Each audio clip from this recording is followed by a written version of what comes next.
Hello everyone, hope आप सब बहुत अच्छे से होंगे। कल की वीडियो में हमने बात करी थी सैडनेस, एंजाइटी एंड डिप्रेशन के ऊपर। कुछ पॉइंट्स हमने उठाए थे, कुछ सलूशन हमने उसके ऊपर करे थे। लेकिन आज करते हैं कि मेंटली क्लीनिंग कैसे करें। सारी प्रॉब्लम हमारी वहीं पर ही होती है। वैसे तो मेंटली क्लीनिंग की हम सबको ही ज़रूरत होती है पूर्ण स्वस्थ रहने के लिए, परंतु उन लोगों को थोड़ा ध्यान देना होगा जो लोग पास्ट की फियर और सैडनेस से भरे हुए छोड़ नहीं पा रहे हैं। और पता नहीं ऐसे कौन से फेथ उन्होंने अपने अंदर सेट कर रखे हैं जिनको वो छोड़ नहीं रहे हैं, और उन लोगों की ज़िंदगी वहीं स्टक होके रह गई है। तो कुछ लोगों के लिए क्लीनिंग बहुत पेनफुल होती है, परंतु थोड़ा ध्यान से सोचो। यदि हमें एक पूरे घर को जो कि बहुत बड़ा हो और उसको क्लीन करने का टारगेट दिया जाए और हमारे पास कोई टूल भी ना हो और हमें क्लीनिंग की कोई खास जानकारी भी ना हो, तो हम पेन में आ जाएंगे।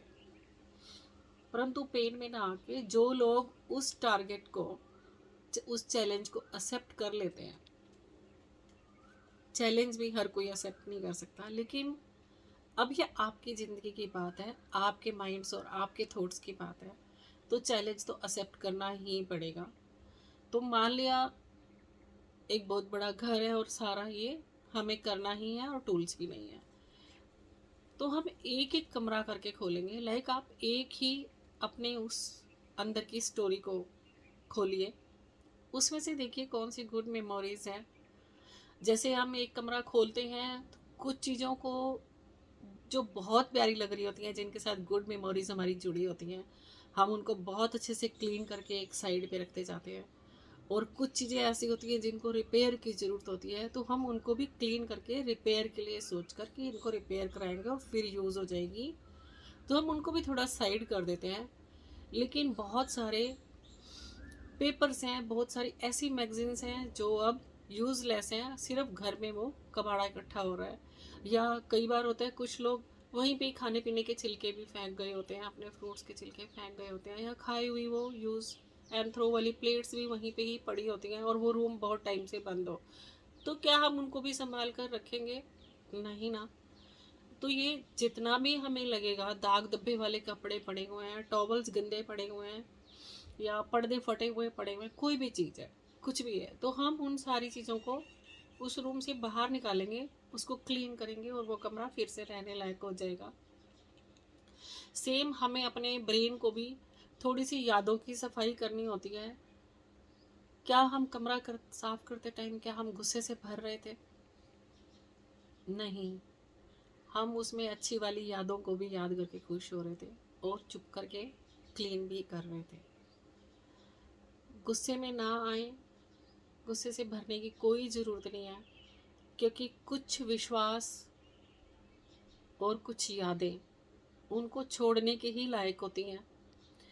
उन्हें ऐसे जाने दें जैसे कि सफाई का मतलब कूड़ेदान में वेस्ट वाली चीज़ें जाने दी जाती हैं। आज जब हमें कहीं जाना होता है तो क्या हम वॉशिंग मशीन से कपड़े निकालते हैं? नहीं ना। इसी तरह से ही हम पुराने कूड़े को क्यों कुरेदें, पुरानी यादों को क्यों कुरेदें? आखिर ये थॉट्स संभाल कर रखने से हमारी ही ज़िंदगी हल होती है। मैं मानती हूँ हम सभी एक कभी ना ख़त्म होने वाले सफ़र पर हैं। हम यहाँ कुछ खास सीखने के लिए आए हैं जो हमारे स्पिरिचुअल ग्रोथ में ज़रूरी है। अगर आपको आज़ादी पसंद है तो पास्ट की नेगेटिविटी को भी छोड़ दीजिए। जब तक उनसे खुद को फ्री नहीं करते तब तक खुद को ग्रोथ के लिए आप कभी भी फ्री नहीं कर सकते। अगर आप कंप्लीट होना चाहते हैं तो माफ़ करें और आगे बढ़ जाएं। हम यहाँ अपनी भव्यता व फुल चार्म को पहचानने के लिए आए हुए हैं। चाहे उन्होंने हमसे जो भी कहा हो, आपको अपनी नेगेटिव थॉट को कंट्रोल रखना है। कंट्रोल क्या रखना है? उन कही हुई बातों को छोड़कर, माफ़ कर कर आगे बढ़ जाना है। और मुझे मेरी थॉट्स को भी कंट्रोल में रखना है। आपकी जर्नी सुख दो और हम अपने इस जीवन में होने वाले ऐश्वर्य को जान पाएँ।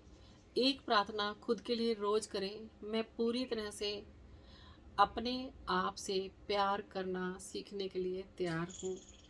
मेरी दुनिया, जिसमें कि मेरे विचार और मेरा विश्वास सब बहुत ही अच्छा है, सब बहुत ही पावरफुल है, जिससे कि मेरा जीवन पूरी भव्यता से, पूर्ण स्वस्थता से और पूरा जॉयफुल है।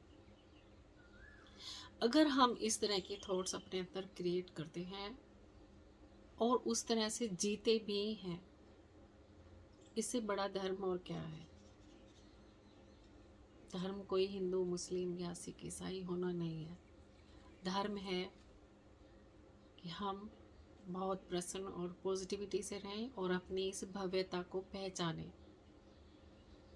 आपका दिन शुभ हो, आपके सालों साल शुभ हो, आपकी हर सांस शुभ हो, आप हमेशा प्रसन्न रहें। Thank you.